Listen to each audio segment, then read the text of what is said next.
कहानी बहुत समय पहले की है, जब विक्रमादित्य नाम का एक राजा राज करता था। अरे दासी, तुम्हारी महारानी कहाँ है? महाराज, वो अपने शयन कक्ष में हैं। हे ईश्वर, आपने मुझे सब कुछ दिया, लेकिन सब कुछ देकर भी मुझे कुछ नहीं दिया। हे भगवान, क्या मेरे जीवन में कभी औलाद का सुख नहीं मिलेगा? क्या मैं जीवन भर बिना औलाद ही रहूंगी? महारानी जी, क्या बात है? आप फिर से वही सारी बातें सोचकर रोने लगी।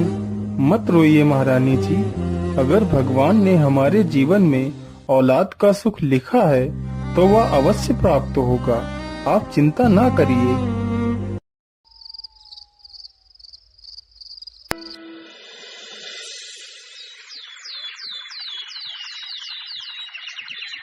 अच्छा महारानी जी, अब चलता हूँ, मुझे शिकार के लिए देर हो रही है।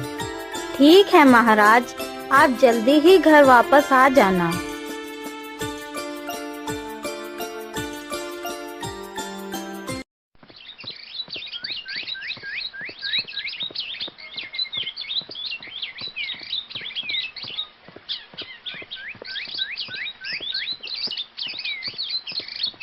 अरे, ये सर्प तो बेचारे मासूम खरगोश को मार ही डालेगा।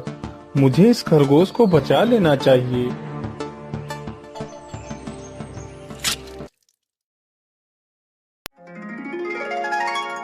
तुम कौन हो बेटा? और इस साधु की जान बचाने के लिए तुम्हारा बहुत बहुत धन्यवाद।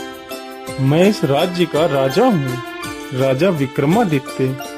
हे साधु देवता, आपने मेरा परिचय तो पूछ लिया, लेकिन आपने अपना परिचय नहीं दिया।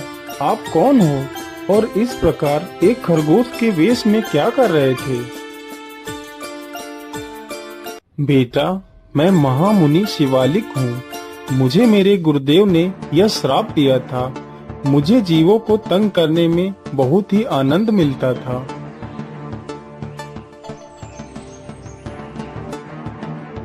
चलो, आज मैं इस खरगोश को उल्टा लटका देता हूँ, बड़ा ही आनंद आएगा।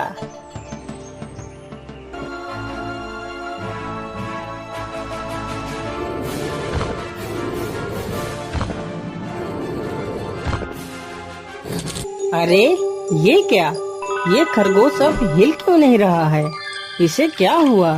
कहीं इसकी मृत्यु तो नहीं हो गई? हे भगवान, ये क्या पाप हो गया मुझसे?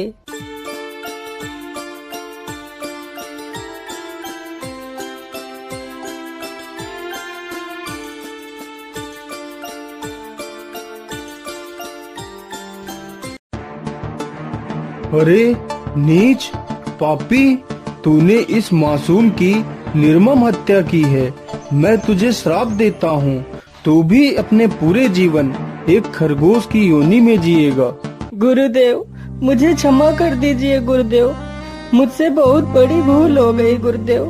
मुझे इस मासूम को मारने का कोई विचार नहीं था। मेरी भूल को क्षमा कर दीजिए भगवान, मुझे क्षमा कर दीजिए। ठीक है शिवालिक, लेकिन मेरा श्राप असत्य नहीं हो सकता। अगर तुझे अपनी भूल का एहसास है तो तेरा उद्धार राजा विक्रमादित्य के हाथों होगा। वह भगवान नारायण के बहुत बड़े भक्त हैं। तब से लेकर आज तक मैं खरगोश योनि में ही जी रहा था, लेकिन तुमने मेरा उद्धार किया है राजन, इसलिए मैं तुमसे बहुत प्रसन्न हूँ। आप चाहो तो मुझसे कोई एक वरदान मांग सकते हो। मैंने अपने जीवन में जितने भी पुण्य कर्म किए हैं, उनके बदले मैं तुम्हें एक वरदान देना चाहता हूँ। मांगो राजन, क्या इच्छा है तुम्हारी? हे महर्षि, भगवान नारायण की कृपा से सब कुछ है मेरे पास, बस एक ही कमी है। वो कमी क्या है राजन? बताओ मुझे, मैं तुम्हारी उस कमी को पूरा करना चाहता हूँ। हे मुनिवर, मैं निसंतान हूँ, मेरी कोई औलाद नहीं है, जिसके कारणवश मेरी महारानी हमेशा दुखी रहती है। वह हमेशा ही संतान की कामना करती है। अगर आप मुझे वरदान देना ही चाहते हैं तो मुझे संतान प्राप्ति का वरदान दीजिए। ठीक है राजन, तुम्हारी इच्छा अवश्य पूरी होगी। ये फल लो और अपनी पत्नी को खिला देना। भगवान की कृपा से आपकी इच्छा जरूर पूरी होगी।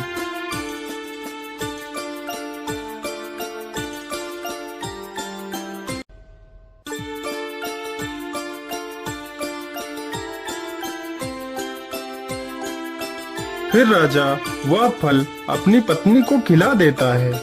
कुछ ही महीनों बाद राजा को एक बहुत ही सुंदर पुत्री की प्राप्ति होती है। मंत्री जी, आज मैं बहुत प्रसन्न हूँ। आज ईश्वर की कृपा से मेरी सारी इच्छाएं पूरी हो गई हैं। मंत्री जी, तुम जाओ और पूरे राज्य में हीरे मोतियों की बरसात कर दो। जो आज्ञा महाराज। सैनिकों, चलो मेरे साथ।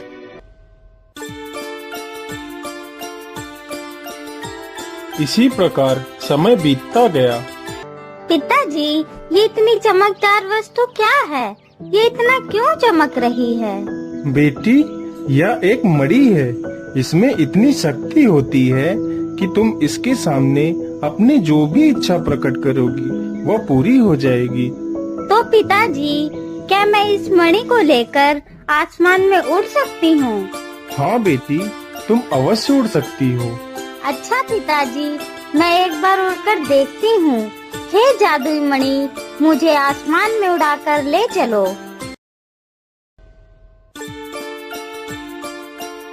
अरे ये क्या?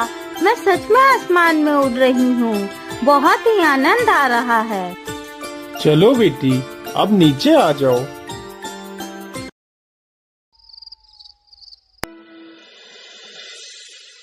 क्यों ना आज मैं इस मणि को लेकर बाहर की दुनिया की सैर कराऊं। घर में रह रहकर मैं परेशान हो गई हूँ। चलो चलते हैं, बहुत आनंद आएगा।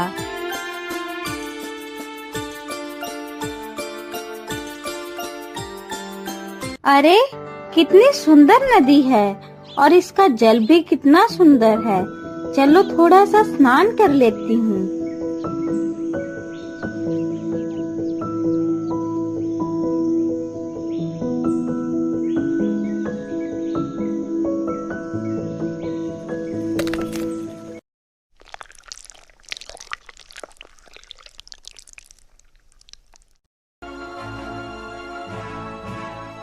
अरे ये प्रकाश कैसा?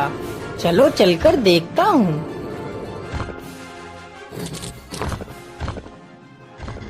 अरे वाह, यह तो एक मणि है। मेरी तो किस्मत चमक गई। चलो चलो, जल्दी से उठा लेता हूँ।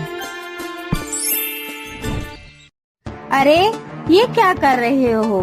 वह मेरी मणि है, रख दो उसे।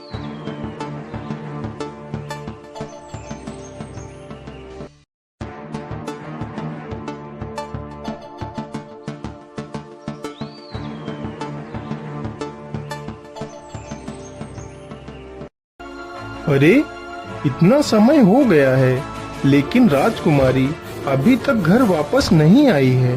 कहीं वह किसी मुसीबत में तो नहीं फंस गई। अरे इंदु, तू मुझे बिना बताए क्यों चली गई? हे ईश्वर, मेरी पुत्री की रक्षा करना। मंत्री जी, हमारे पहरेदारों को बुलाया जाए। हे हंस हंसिनी, आप हमारे राज्य के पहरेदार हो, लेकिन मेरी बेटी आज सुबह से गायब है। वह अभी तक घर वापस नहीं आई है। मेरी आपसे विनती है, मेरी बेटी का पता लगाओ। वह कहाँ है और किस हाल में है? मुझे बहुत चिंता हो रही है। आप चिंता ना करिए महाराज, हम अभी जाते हैं।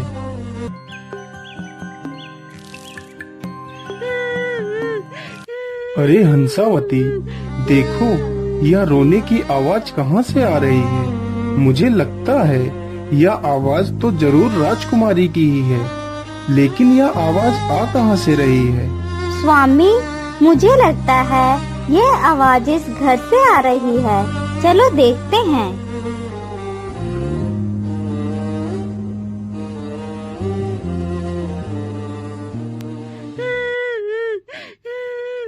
अरे हाँ, राजकुमारी तो इस घर में कैद हैं, लेकिन इनके पास तो कोई मणि नहीं है। स्वामी, उधर देखिए, मणि तो उस बच्चे के पास है। स्वामी, यह सोचिए कि इस बच्चे से मणि वापस कैसे ली जाए। सुनो, मेरे पास एक योजना है। मैं इस बच्चे के पास जाता हूँ। जब यह बच्चा मुझे पकड़ने के लिए अपनी मणि रख दे तो तुम झट से यह मणि लेकर उड़ जाना, फिर मैं भी तुम्हारे पीछे आ जाऊंगा। ठीक है स्वामी, मैं ऐसा ही करूंगी।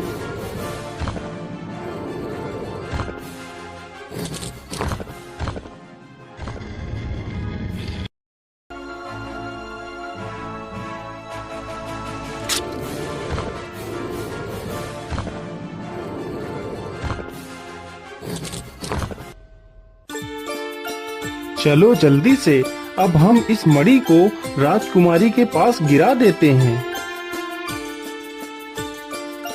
राजकुमारी जी, जल्दी से मणि लेकर बाहर आ जाओ। हे जादुई मणि, मुझे इस कोठरी से बाहर निकाल दो।